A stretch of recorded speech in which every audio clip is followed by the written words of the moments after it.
예전 뉴스에 이런 기사의 제목이 올라왔습니다. 군인다운 참 군인. 내용을 보니 어떤 병장이 제대의 날짜가 지났는데도 전역을 하루 연기를 했다는 거예요. 이유가 뭐냐 봤더니 친누나가 전문 사관 11기로 입교를 하는데 7박 8일 일정으로 유격 훈련을 받게 됐대요. 그래서 자진해서 전역을 미루면서 그랬다는 거죠. 지난 2년 동안 유격 조교로 터득한 이 다양한 유격 기술을 누나에게 전수하고 싶어서 이 같은 결정을 했습니다. 34번 훈련생 그거밖에 못합니까? 다리 똑바로 들고 목소리 크게 합니다. 원래 그렇게 성격이 더럽습니까? 네, 라고 했다는 거죠. 네, 저 같아도 연기를 하루 정도 했을 것 같아요. 또 반면에 군인이 군인답지 못할 때가 있죠. 한 번은 어떤 학원 강사가 20년 전 자기 훈련병 시절에 초코파이를 먹으러 이제 교회에 갔대요, 주일에. 갑자기 목사님이 그러시는 거예요. 여러분, 초코파이 먹으러 교회 오면 안 됩니다. 그러시더래요. 그래서 그 강사가 아니, 초코파이 먹으러 교회 오지. 그럼 왜 오냐? 그러자 목사님이 예수님은 초코파이 주려고 우리에게 자기 몸을 주신 게 아닙니다. 초코파이가 우상이 되시면 안 돼요. 반성하셔야 됩니다. 그래서 다음부터는 절이나 가야겠다 이러고 있는데 그 목사님이 하지만 예수님께서는 모든 것을 용서하십니다. 오늘은 초코파이 따위 없습니다. 오늘의 간식 맥도날드! 그러자 군인들이 마치 오병이어의 기적을 경험하처럼 와 할렐루야 아멘. 그리고 목사님의 마지막 한마디 여러분 주님의 은혜는 여기서 끝나지 않습니다. 그분의 은혜는 크고 놀라우십니다. 여러분 콜라는 뭐다? 코카콜라. 오늘은 맥도날드와 코카콜라. 그러자 군인들이 다들 덩실덩실 춤을 추고 이곳이 천국이다. 햄버거와 콜라라면 종교도 바꿀 수 있는 그때 훈련병 시절이죠. 그래서 그걸 보면서 야 우리나라의 안전을 저들에게 맡겨도 되냐. 하지만 또 그런 시기를 겪으면서 점점 성장을 하고 참 군인이 되어가죠. 우린 이렇게 살다 보면 이런 성장의 시기를 겪는 사람들을 볼 때가 있어요.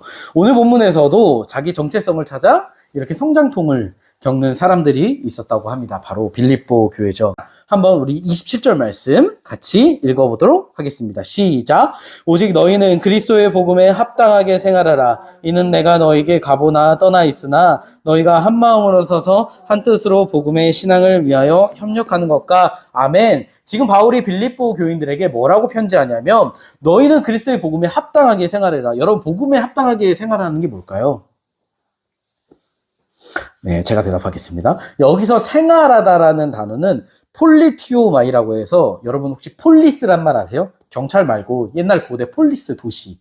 네, 그 단어가 여기 안에 있대요. 그래서 폴리티오마이는 뭐냐면 너희 폴리스 그 시민의 의무를 다해라 라는 뜻을 갖고 있다라는 거예요. 여러분 이 단어의 배경이 되는 이 고대 그리스는요 보통 선거를 통해 정치에 참여하기도 하지만 직접 민주주의라고 해서 이 아고라 들어보셨죠? 그 광장에 모여서 스스로 자기들 운명을 결정했대요. 그래서 국가 정책을 토론하기도 하고 전쟁 여부를 논의하기도 하고 이게 그들의 의무이자 권리였다라는 거예요. 그러니 이 생활하라 이 단어에는 무슨 뜻이 있냐면 너희 그렇게 적극적인 시민으로 살아라 라는 의미가 있는데 앞에 보니까 뭐에 합당하게라고 합니까? 그리스도의 복음에 합당하게. 여러분 합당하게가 무슨 뜻이에요? 합당하게는 그 무게에 맞게, 가치에 맞게라는 뜻이래요. 그러면 이 모든 뜻을 다 합하면 무슨 말일까요? 너희는 그리스도 복음에 걸맞는 시민으로 살아라. 다시 말해 너희가 하나님 나라 백성이면 하나님 나라 백성답게 살아라. 하나님 통치에 순종하고 너희에게 주어진 소명 방관하지 말고 그걸 적극적으로 이루며 살아라 라는 뜻이 담겨져 있는 거예요. 여러분 원래 이 빌립보 지역은요 처음부터 로마 땅은 아니었어요.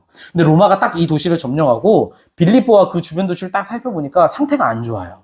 문화는 야만적인 데다가 수준도 떨어지고 골칫거리예요. 그래서 좋은 방법이 없을까 하다가 쓴 방법이 있었어요. 그게 뭐냐면 예전에 일본이 우리나라를 식민지 지배할 때 처음에는 무력으로 통치하려고 했단 말이에요.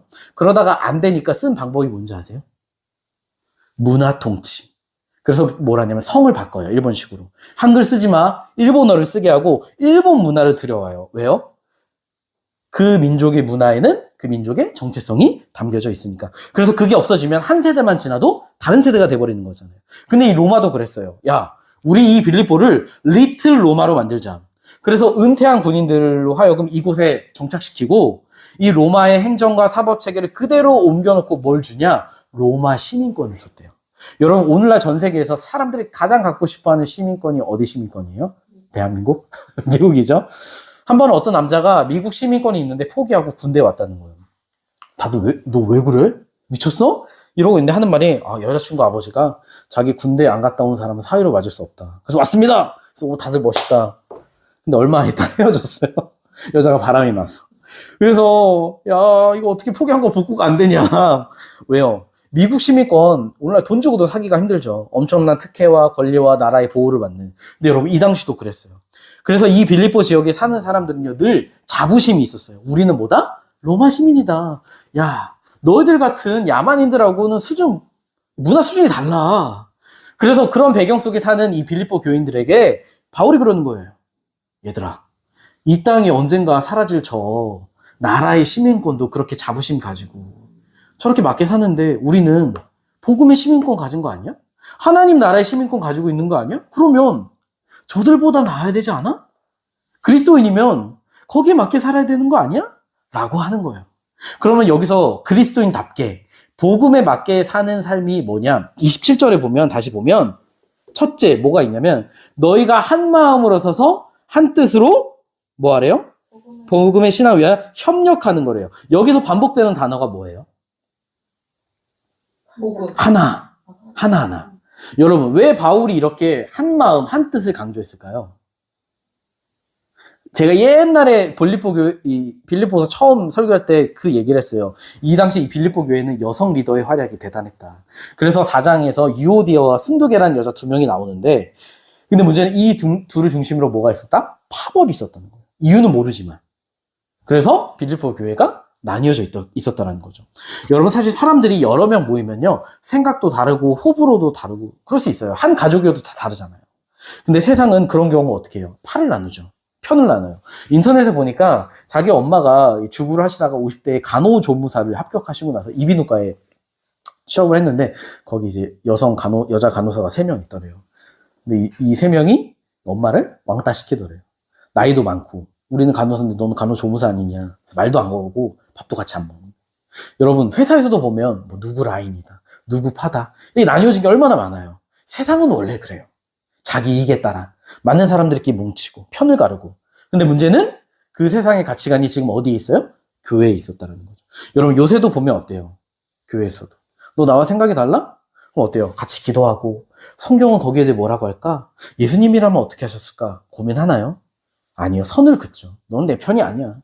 요즘 시국이 복잡하잖아요. 전에 어떤 목사가 페북에 글을 썼어요. 뭐라고 썼냐면, 자기는 이런 시국에 정치적으로 이런 선택을 주장한다. 근데 그 뒤에 뭐라고 썼냐? 이거에 반대하는 사람은 교회에 있다 하더라도 적이다. 무슨 말이냐면, 내가 선택한 것이 진리이기 때문에 이 진리에 반대하는 사람은, 야, 신천지가 우리 형제야? 아닌 것처럼 반대하는 사람 내 적이고 원수다라는 거예요. 그래서 제가 그거 보고 나서 어이가 없어가지고, 아니, 자기 생각이 진리인지 아닌지 어떻게 알아요? 본인 예수님도 아니고. 우리가 편견에 갇히면 똑바로 보지 못하고 판단하지 못할 때가 얼마나 많은데.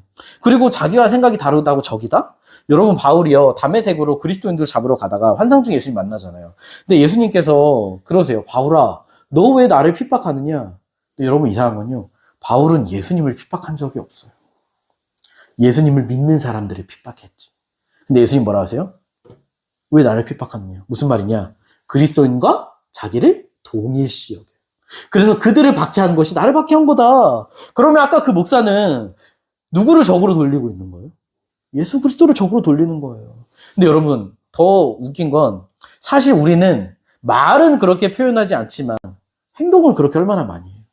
그래서 어떤 교회는 목사가 적이 되기도 하고, 목사와 장로가 싸우고, 권사들끼리, 뭐 집사들끼리, 청년들, 그럼 10대들은 안 싸워요? 더 싸우죠. 갈라져서 뒤에서 수근수근거리고 욕하고 인사도 안 하고. 실제로 어떤 개척교회는 두 여자 리더가 싸웠대요. 그래서 너랑은 여기서 같이 못 있는다 하고서 떠났는데, 대장이 떠나니까 따르는 리더들도 다 떠났어요. 반이 사라져버린 거예요. 빌립보 교회도 그런 위기에 처한 거죠. 그래서 바울이 그러는 거예요. 야, 우리 천국에 시민권 있는 사람인데 하나님 나라의 백성 말하지 않냐? 근데요, 세상 사람들이 그럼 우리 모습 보면 하나님 나라 공동체라고 생각하겠냐? 여러분, 어린 아이들이 언제 가장 집에서 공포를 느끼는 줄 아세요? 어린 애들 언제 느낄까요, 공포를? 엄마 아빠한테 혼날 때? 아니요. 엄마 아빠가 서로 죽일 듯이 싸울 때. 그리고 특히 이혼한다고 할 때. 근데 이 이야기를 제가 어디서 들었을까요? 우리 교회 다니는 집사님들 자녀들한테 다 들은 거예요. 그 애들이 매일 싸우는 엄마 아빠의 모습을 보고 야, 우리 가정은 정말 하나님 나라다. 복음이 꽃 피우는 곳이다. 생각할까요? 지옥이라고 생각할까요? 근데 그 부모들은 자기들의 모습을 알까요? 교회 다니면서도? 몰라요. 여러분, 저도요, 사실 예전에 교회에 있을 때 어떤 목사와 갈등이 좀 컸어요. 그 생각을 했어요. 아, 쫌생이. 저러면서 무슨 목사를 한다고. 그릇이 저거밖에 안 되나? 근데 나중에 딱 저를 돌아보니까 주님께서 그러시는 거예요. 유서가 너도 크게 다르지 않아. 근데 왜 제가 몰랐는 줄 아세요? 이 사람은 상대적인 의에 집착을 하거든요. 무슨 말이냐? 내가 봤을 때, 아, 그래, 내가 저보단 나아. 쟤는 저렇게 하지만 난 저것도 안 해, 그렇게. 하나님 앞에 봐야 되는데, 그 사람을 기준으로 보니까 나는 괜찮다고 생각하는 거예요. 그래서 요한일서 2장 말씀처럼 나는 빛 가운데 있어요 하면서도 형제를 미워하는 사람이 있다면 그 사람은 어디에 있다? 어둠에 있는 자다. 근데 왜 자기를 모르냐? 그 어둠이 그의 눈을 멀게 했으니까. 그러니 오늘날 교회에 그렇게 싸우는 사람들 가운데 얼마나 그 어둠에 눈먼 사람들이 많겠어요. 그래서 오늘 말씀 27절에 이야기하는 거예요. 한 마음으로 써서 한 뜻으로. 여러분 여기서 서다 단어는요, 그냥 이렇게 서다가 아니라 군대에 쓰는 용어예요. 무슨 말이냐? 군대에서 싸울 때 맨 앞열에 누가 보통 서요? 방패를 든 사람들이 쓰잖아요. 그 연결해서 딱 쓸 때 그 서다가 여기 서다예요. 그러면 이들이 싸울 때 그렇게 섰을 때 중요한 게 뭐예요? 한 마음과 한 뜻이 되는 거. 그러니까 전술에 따라 진영을 바꾸고 한 마음으로 같이 움직이지 않으면 무너지는 건 시간 문제다. 그러면 여기서 가져야 되는 한 마음이 어떤 마음일까요? 뭐가 한 마음일까요? 바로 예수 그리스도의 마음이죠. 여러분, 예수 그리스도의 마음이 뭐예요? 어떻게 예수 그리스도의 마음을 알 수 있어요? 사랑의 마음. 그걸 어떻게 알아요? 성경에 있잖아요. 예수님이 이 땅 계실 때 무엇을 향해 사셨는지, 어떤 가치관을 가지셨는지, 그분의 방향이 뭐였고, 뜻이 뭐였고, 목적이 뭐였는지. 근데 문제는 그 사랑의 마음이 어때요? 세상의 길과는 반대잖아요. 세상은 어때요? 서열을 매기고, 계급 매기고, 강자가 약자를 억압하고, 내가 받은 만큼 돌려주고 계산하지만, 그래서 이 땅을 위해 살아가지만, 예수님은 어떻게 사셨어요? 사랑을 베푸셔서, 높아지려면 낮아져라, 섬겨라, 계산하지 말고 소외된 자들이 있으면 친구가 되어주고 내 것을 나눠주라. 여러분 보면요, 이 교회에서도 잘 베푸시는 사람들 있잖아요. 그분들이 그렇게 하는 이유가 뭐냐면 자기가 가진 게 자기 거가 아니란 걸 알아요. 하나님이 나에게 잠시 맡기신 거구나. 누구를 위해? 다른 사람들을 위해. 그래서 내가 가야 할 곳은 여기가 아니라 본토 고향이 하나님 나라라는 걸 알아. 그러니까 이 땅의 거, 내가 가진 거 내 거 아니야. 영원한 거 아니야. 그래서 그 예수님의 마음으로 자기가 받은 은혜와 사랑을 흘려보내는 거예요. 저는 여러분들이 그런 삶을 사시길 축복해요. 그래서 지극히 연약한 자에게 한 것이 나에게 한 것이다는 말씀처럼 서로를 볼 때 뭐라고 봐요? 예수님으로 보는 거죠. 왜요? 우리 성도님들 안에도 다 예수님이 계시니까.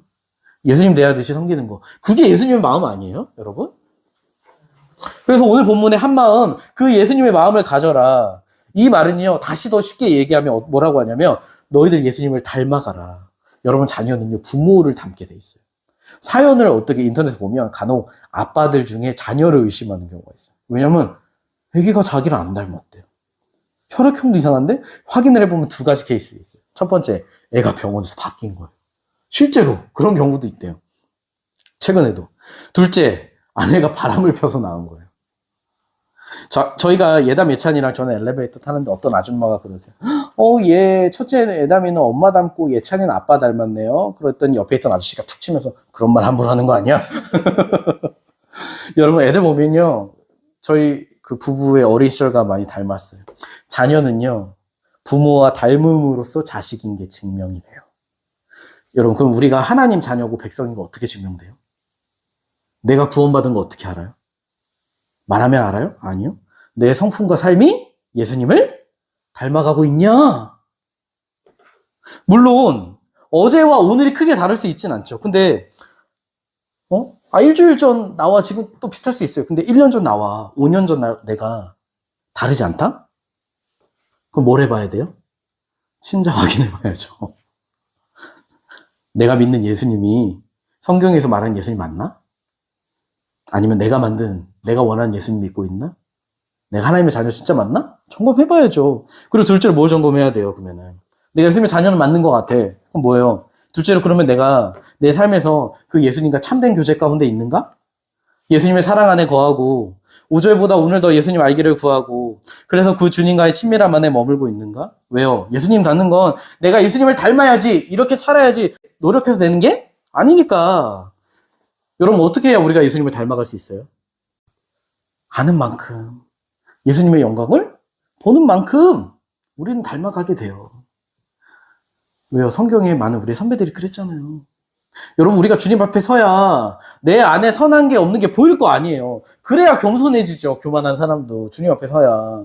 그래서 애통함으로 주님 나에게 소망이 없습니다. 주님을 찾고 주님 내가 이렇게 살고 싶은데 내 안에 아픔과 상처가 이렇게 있습니다. 연약함이 있습니다. 그럼 예수님께서 치유하시도록 나를 내어드리고 그래야 우리의 속 안에서 변화가 일어날 거 아니에요. 속이 변해야 겉도 변하죠. 그런데 오늘 또 본문을 보면 복음에 합당한 삶은 거기서 끝하지 않아요. 우리 28절 말씀 같이 한번 읽어볼게요. 시작. 무슨 일에든지 대적하는 자들 때문에 두려워하지 아니하는 이 일을 듣고자 함이라. 이것이 그들에게는 멸망의 증거요 너희에게는 구원의 증거니 이는 하나님께로부터 난 것이라. 아멘.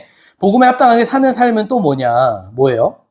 대적하는 자들 때문에 두려워하지 않는 거다. 여러분 이 당시 빌립보 지역은 로마 시민권들이잖아요. 그러니까 리틀 로마. 그래서 자기들에게 그런 혜택을 준 로마 황제를 뭐라 불렀어요? 주님이라고 불렀어요. 신격화했다고요. 거기다가 이 지역에는 뭐 제우스 같은 뭐 그리스 전통 종교나 이집트 신들을 숭배하기도 하고 이상한 신비 종교도 많이 있었다고요. 근데 문제는 이 당시 빌립보 지역에서 사업을 하려면 대부분 조합에 가입을 해야 됐대요. 상인조합, 뭐 수공업조합. 근데 이 조합들마다 각각의 믿는 특정 신들이 있는 거예요. 그래서 거기 소속이 되려면 그 신들에게 제물과 제사를 드려야 하는 거죠. 그러니 빌립보 교인들이 어떻게 해요? 우리는 그거 못한다. 제사 드릴 수 없다. 그러자 조합 사람들이 이들을 왕따시키고 불이익을 주고 너는 여기서 사업할 생각 하지 마라. 괴롭히고. 그래서 그런 어려움 때문에 고민하고 주눅드는 사람들이 있던 거죠. 그러자 바울이 뭐라고 해요? 너희 두려워하지 마라. 여기서 두려워하지 말라는 뜻은 뭐냐면 달리는 말이 장애물을 만나 움찔거리는 걸 뜻한대요. 다시 말해 너희들 어떤 장애물을 만난다 할지라도 주저하지 말고 그 길을 달려나가라 라고 얘기하는 거예요. 여러분 보통 우리 삶에서 사탄이 우리를 공격할 때 주로 쓰는 방법이 뭐냐면 두려움을 주는 거예요. 제가 예전에 중학생 친구들과 네팔 단계 선교 갔다고 했잖아요. 거기 이제 포카라라는 관광지가 있는데 히말라야 산맥이 보여요. 거기는 이제 길거리에 우상 모형들이 가득하고 가축 머리를 거기서 잘라서 길거리에 피를 뿌리며 이렇게 제사를 지내요. 그래서 빌립보 지역에 우상들이 많고 그리스도를 대적하는 그 영적 분위기가 뭔지 여기를 보면 딱 알겠더라고요. 근데 거기 가니까 어떤 일이 일어났었다고 했죠? 같이 갔던 몇 명 애들이 귀신을 봤다고 기겁하는. 그 두려움이 선교팀 전체를 휩쓰는데 선교사님이 그러시더라고요. 실제로 이 지역에 귀신을 봤다고 한 사람들이 꽤 많고 귀신 들린 사람도 많다는 거예요. 두려워한다고. 여러분 사탄은요 우리를 공격할 때 이렇게 자기를 직접 드러내기도 해요. 근데 여러분 바울 보면 바울도 빌립보에서 귀신 들린 여종을 만나잖아요. 그때 바울은 어떻게 반응을 했죠? 두려워했나요? 아니요. 선포했잖아요. 당당히. 뭐라고 했어요? 내가 예수 그리스도 이름으로 명하노니 귀신아 나와라. 여러분 바울은 어떻게 해서 그렇게 선포할 수 있었을까요? 그렇죠. 예수 그리스도의 이름에 능력을 가지고 있다는 걸 아니까. 그럼 여러분 이 이름이 능력이 교회를 다닌다고 그냥 다 주어질까요? 전에 건너 아는 사람이 귀신 들렸을 때 교회 부목사님 만났다고 했나요? 그러니까 귀신이 그랬다고 했잖아요. 너는 내 깜냥이 아니니까 저리 가라.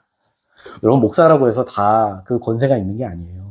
제가 20대 초반 시절 전에도 얘기했지만 우울증 시절에 꿈에서 귀신이 나와서 예수님의 이름 명하노니 물러가라. 근데 귀신이 웃으면서 하는 말이 야, 그 능력은 외친다고 나오는 게 아니라 예수님과의 관계에서 나오는 거야 이 멍청아. 나한테 설교해줬다고 귀신이. 그래서 큰 깨달음을 아멘 탔다고. 여러분 예수님의 이름의 권세는요 어디서 나와요? 내가 주님과 어떤 관계를 맺고 있느냐. 이스라엘의 영적 승리는 그들이 무슨 무기를 가지고 얼마나 훈련을 잘 받고 수가 얼마나 많고가 아니라 그들이 얼마나 주님과 함께 있느냐 붙어 있느냐. 그래서 그 주님을 신뢰함으로 그 말씀에 순종하느냐 바로 관계에 달려 있었다라고 제가 늘 이야기하잖아요. 근데 여러분 사탄이요 우리를 두렵게 하고 낙심시킬 때 쓰는 또 다른 방법이 뭐냐면 우리 인생의 수많은 장애물을 만나게 해요. 여러분, 지금 빌립보 교인들에게 가장 큰 현실적인 두려움이 뭐예요? 경제적인 어려움. 사회에서 왕따 당하고. 아이들 교육시키는 것도 잘 될까요? 사람들의 수근거림과 눈초림 속에서 살기 어렵죠. 여러분, 우리도 사실 뭐 부유하고 그런 건 아니지만 그래도 하루하루 일용할 먹을 양식이 있으니까 괜찮지. 만약에 돈 없다고 해봐요. 적자에 빚 독촉에 그러면 바로 근심과 원망과 불안과 분노가 쏟아오르면서 그 분노를 쏟을 대상을 찾죠. 내가 쫓아다닌 남자 만났는데 너 만나서 이렇게 됐다 라고 해보신 적은 없겠지만 많이들 그러죠. 여러분, 요새 우리나라가 살기가 힘드니까 어때요? 이곳저곳에 분노가 많고 두려움이 가득한 세상이 돼버렸어요. 그럼 사회가 그럴 때 여러분 두려워하지 마십시오. 주님 안에 평안을 누리십시오. 그러면서 그들을 인도할 대상이 누구예요? 교회 아니에요, 교회? 근데 여러분, 오히려 교회를 보면요, 교회 안에 두려움이 더 많아요. 그 중에서도 담임 목사가 제일 두려움이 많아요. 담임 목사는 뭘 두려워할까요? 성도를 두려워. 말과 평가를 두려워. 떠날까봐 두려워서 죄가 보여요. 말을 못해요. 여러분, 설교자들은요, 설교하다가도 갑자기 주님께서 어떤 감동을 주실 때가 있어요. 이거 얘기해라. 실제로 한 목사님이 설교하다가 주님께서 너 보이는 저 성가대를 향해 죄를 얘기해라. 너희 하나님 두려워해야 된다. 너희 숨겨진 죄를 회개해야 된다. 선포해라. 마음을 주시는데 이 목사님 생각에 야, 이거 순종하면 분명히 저 사람들이 항의하면서 왜 우리한테 난리냐. 왜 우리 저격하냐. 아, 그럴 텐데. 그래서 안 했어요. 그러니까 그들하고 대결하고 싶지 않았던 거예요. 심기를 건드리고 싶지 않은 거죠. 근데 그 이후부터 그 목사님에게 두려움과 불편한 마음이 계속 떠나지 않는데 그 다음 주 설교 시간이 돼도 하나님께서 함께 하신다는 생각이 안 들고 전하는 말씀도 다 호응이 흩어진 것 같고 그래서 하나님께 무릎 꿇고 기도했더니 하나님께서 너가 두려워했다. 그래서 내가 너에게 준 예수 그리스도의 이름에 그 권세와 권위가 흩어져 버렸다. 그래서 그 자리에서 회개하고 설교 시간이 이겼대. 당연히 시끌시끌 웅성웅성 됐죠. 근데 나중에 알고 봤더니 그 성가대 사람 중에 몰래 들어온 이단들이 있었던 거예요. 그리고 서로 바람 피는 사람도 있어요. 보이지 않는 텃세, 파. 상처 입은 사람들. 근데 찬양할 때는 어때요? 화음을 맞추면 홀리한 척. 그게 나중에서 다 드러난 거예요. 여러분, 우리가 인생을 살다 보면요, 수많은 위협이 와요. 장애물을 만나죠. 그게 사람일 수도 있고 돈일 수도 있고 건강일 수도 있고. 근데 우리가 두려움에 빠지면 나타나는 특징이 뭐냐면 주님이 주신 그 예수 그리스도의 이름, 그 능력, 영적 권위가 사라져요. 그러면서 딱 우리 시선이 어디에 가게 되느냐? 예수님이 아니라 우리 눈앞의 현실. 그리고 나. 이렇게 가요. 그럼 어떤 일이 일어나요? 낙심하고 좌절하고 믿음을 잃고 올바른 인지와 판단을 못하게 되는 거죠. 그럼 우리가 그런 두려움과 낙심 가운데 있을 때 어떻게 해야 돼요? 첫째, 이 두려움이 어디서 오는지 찾아야죠. 여러분, 이런 부정적인 생각은요, 하나님이 주시는 게 아니에요. 사탄이 주는 거지. 그럼 어떻게 해야 돼요? 선포해야죠. 예수 그리스도를 명하노니 내 안에 부정적인 생각과 두려움을 주는 악한 영들은 떠나갈지어다. 내 머릿속에 있는 혼잡한 생각들은 떠나가라. 그리고 그 생각에 빠져있지 않고 내 시선을 돌려서 뭘 봐야 돼요? 누구를 봐야 돼요? 주님을 봐야죠. 요즘 제 주위에서도 걱정하고 두려워하는 사람들이 굉장히 많아요. 그래서 제가 그랬어요. 야, 우리 하나님은 우리보다 크신 분이고 우리는 그분의 자녀인데 예수님을 십자가에 죽게 하실 만큼 우리 사랑하셨는데 야, 우리에게 가장 좋은 게 뭔지 모르시겠냐? 내버려 두시겠냐? 십자가를 통해서 주님을 봐. 그분 앞에 가. 그러면 그 주님이 주시는 세상이 줄 수 없는 평안과 위로를 누릴 수 있을 거야. 근데 그럼에도 계속 이런 일이 반복되는 경우가 있죠. 그럼 뭘 해야 돼요? 둘째로 그 두려움의 근원을 찾아야죠. 여러분, 두려움의 근원이 뭘까요? 진짜 이유. 바로 자기 사랑이에요. 여러분, 우리가 두려운 이유는요, 예수님보다 나를 더 사랑하기 때문에. 베드로 보세요. 예수님 잡히시기 전에 자기는 다 사람들이 예수님을 버려도 나는 끝까지 예수님 따르겠습니다. 너희들과 달라. 여러분, 그 당시 그 베드로의 마음이 거짓이었을까요? 아니에요. 진짜였어요. 진심이었어요. 근데 왜 여종 앞에서 예수님을 부인했을까요? 두려우니까. 왜 두려워요? 위기의 상황이 닥치니까 그때가 돼서야 베드로 안에 감추어졌던 속마음이 드러나는 거예요. 예수님보다 자기 목숨을 더 소중히 여기는 마음. 여러분, 우리가 우리의 대적과 장애물을 두려워하는 근본적 이유는요, 자기에 대한 사랑 때문이에요. 하나님의 사랑은 두려움을 내쫓거든요. 우리에게 믿음을 줘요. 그래서 십자가 앞에 쓰라는 거예요. 왜요? 믿음이 두려움을 이겨내니까. 근데 나를 향한 불완전한 사랑은요, 두려움을 이겨낼 힘이 없어요. 이런 일이 생기면 난 어떻게 하지? 어떻게 되는 거지? 그 생각이 마음을 뒤덮고 혼자스럽게 하니까 두렵죠. 근데 여러분, 부모가요, 자기보다 자녀를 온전히 더 사랑하잖아요. 트럭에 와도 자기 생명을 던져 자녀를 구해요. 왜요? 사랑이 죽음의 두려움을 이기게 만드니까. 그래서 그 부모가 자녀를 위해서 하는 거라면 그 무엇을 이라도 두려워하지 않듯이 우리도 주님을 나보다 더 사랑하게 된다면 그 모든 어떤 일들이 있다 하더라도 두렵지 않게 된다는 거죠. 그리고 그렇게 담대하게 사는 것, 그게 뭐냐? 바로 복음에 합당한 삶이다. 그게 하나님 나라의 백성의 삶이라는 거예요. 그리고 마지막으로 그 복음에 합당한 삶을 살려 할 때 우리에게 어떤 일이 일어나냐면 29절 말씀 같이 한번 읽어볼게요. 시작. 그리스도를 위하여 것은 다만 그를 믿을 뿐 아니라 또한 그를 위하여 고난다 받게 하려 하심이라. 아멘. 너에게 은혜가 임할 때 믿음뿐 아니라 고난도 따른다. 여러분 혹시 전도해 보셨어요? 길거리나 뭐라고 전도하세요? 믿으세요. 구원 받으세요. 그렇죠. 전도할 때 좋은 이야기 하죠. 예수 믿으면 복 받아요. 구원 받아요. 근데 예수님 믿으면 고난 받을 거예요. 말하세요? 잘 안 하죠. 여러분 마태복음 16장에 보면 예수님께서 제자들에게 자기가 이스라엘의 종교 지도자들에게 고난받고 죽임당하고 3일 만에 살아날 거다 말씀하세요. 그러자 베드로가 이 22절에 보면 뭐라고 하냐면 이렇게 얘기해요. 제가 읽어드릴게요. 베드로가 예수를 붙들고 항변하여 이르되 주여 그리 마옵소서 이 일이 결코 죽게 미치지 아니하리이다. 여러분 여기서 항변이 뭐냐면 꾸짖다라는 뜻이에요. 다시 말해 베드로가 예수님 이게 무슨 말도 안 되는 소리입니까? 따졌다라는 거예요. 마치 멱살 잡았듯이. 자, 그럼 질문. 왜 베드로는 예수님께 그렇게 따졌을까요? 성경에서 제자는, 우리 제자 훈련하면 가볍게 생각하지만, 스승이 걸어간 길을 그대로 따라가는 사람을 제자라고 하거든요. 스승이 잘 되면 제자도 잘 되고, 스승이 잘 안 되면 죽으면 제자도 똑같이 죽는 거예요. 그러니까 베드로를 포함해서 제자들은 아까 우리 자매만처럼 예수님 대단하신 분인 것 같아. 죽은 자 살리고 병 고치고 그럼 예수님 왕이 되시면 따라가면 인생 성공할 것 같아. 근데 갑자기 죽으신대요. 근데 그게 예수님만 그러신 거면 예수님 안 되셨지만 슬프네요. 힘내세요. 그러면 되는데 제자는 누구의 길을 따라간다? 스승의 길을 따라간다. 그럼 뭐예요? 그 십자가의 길이 누구의 길이라는 거예요? 자기들이 걸어갈 길이라고 한 거죠. 그러니까 제자들이 그러는 거예요. 예수님 같이 죽자고요? 지금까지 따라왔는데? 이건 아니죠. 그럴 거면 초반에 말씀하시던가. 지금 베드로의 모든 기대가 뒤틀리고 자기가 죽음의 길을 가야 하니까 예수님께 그 난리를 피는 거예요. 근데 예수님 뭐라고 하세요? 믿음으로 사는 건 뭐래요? 복음을 합당하게 사는 건 누구의 길을 따라가는 거예요? 예수님의 길을 따라가는 거다. 근데 그 길이 뭐예요? 예수님의 길이. 십자가의 길.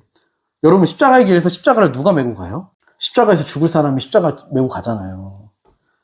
그래서 십자가의 길은요, 우리에게 생명을 주는 길이기도 하지만 어떤 길이냐? 죽음의 길이기도 해요. 그래서 바울은 뭐라고 고백하느냐? 우리 마지막으로 이 성경 구절 하나 찾아볼게요. 갈라디아서 2장 20절 말씀이거든요. 같이 읽어보겠습니다. 시작. 내가 그리스도와 함께 십자가에 못 박혔나니 그런즉 이제는 내가 사는 것이 아니요 오직 내 안에 그리스도께서 사시는 것이라. 이제 내가 육체 가운데 사는 것은 나를 사랑하사 나를 위하여 자기 자신을 버리신 하나님의 아들을 믿는 믿음 안에 사는 것이라. 아멘. 바울이 뭐라고 해요? 믿음은 뭐라고 그래요? 내가 예수님과 함께 십자가에 못 박히는 길이다. 다른 말로 나는 죽고 내 안에 그리스도께서 사시는 길. 나는 죽는 길이다.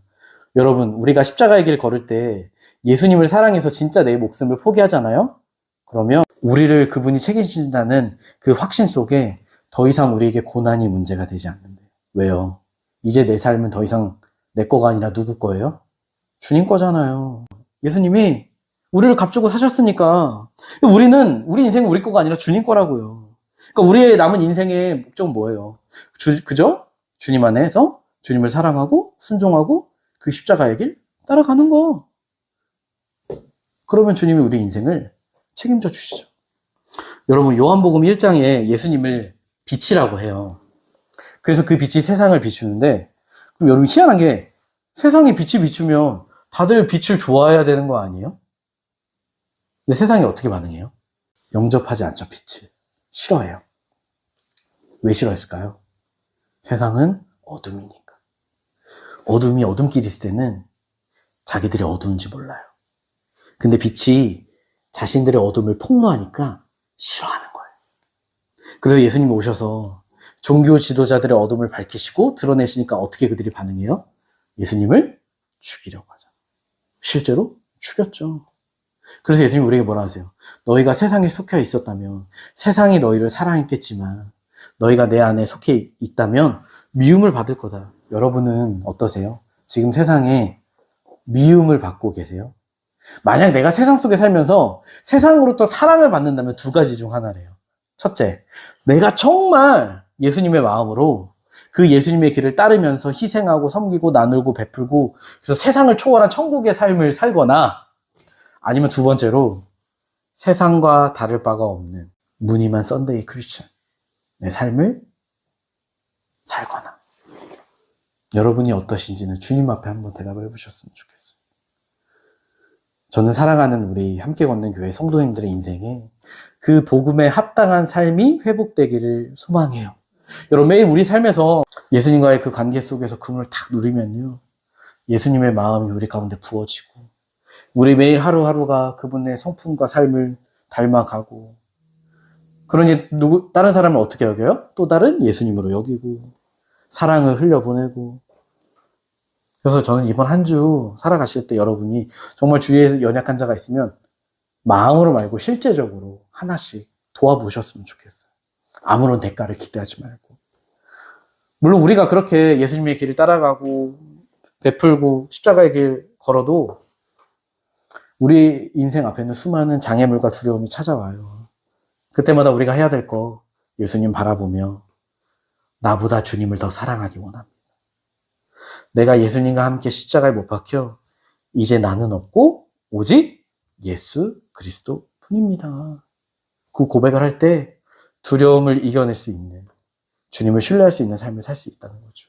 저는 그 복음에 합당한 삶의 능력이 이번 한 주간 우리 가운데 풍성이 넘치며 이번 한 주도 주님과 함께 우리의 눈으로 주님을 뵙게 되는 그날까지 걸어가시는 여러분 되시길 예수님의 이름으로 간절히 축복합니다.